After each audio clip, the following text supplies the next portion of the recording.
This is Tony Casey with the Techology Show. With us right now is Scott Drury. He is with World Hope International. Scott, tell us what you do at World Hope and what brought you there. Well, I'm the Director of Resource Development, and Joanne Lyon brought me to World Hope International with something as simple as an email.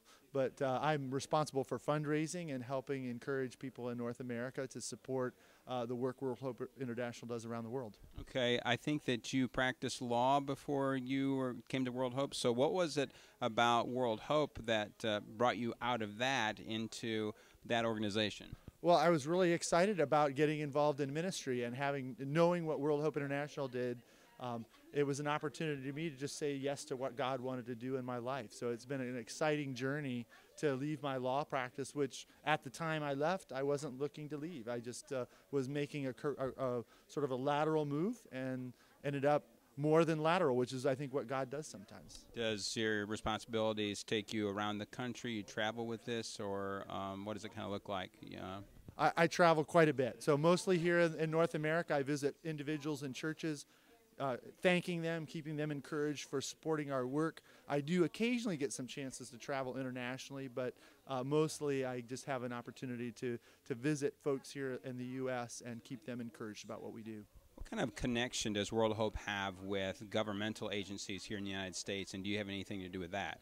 You know, that's not primarily my responsibility. I do some of that, but primarily our connections with government agencies usually work directly with our field staff. So the folks responsible for doing work in a place like Haiti, they would engage directly with U.S. government officials who see our work, respect our work, and then decide, you know, there may be some overlap where the kind of work that we're doing, even though we're doing it in a Christian context, is compatible with some of the government priorities that are out there. Okay, I know that we interviewed Carl Eslack, CEO of World Hope. So let's say someone stumbled across the website, they saw his interview, your interview, and they said, hey, I want to get involved. What's the quickest and best way for them to plug into World Hope and begin to become a part of what they're doing?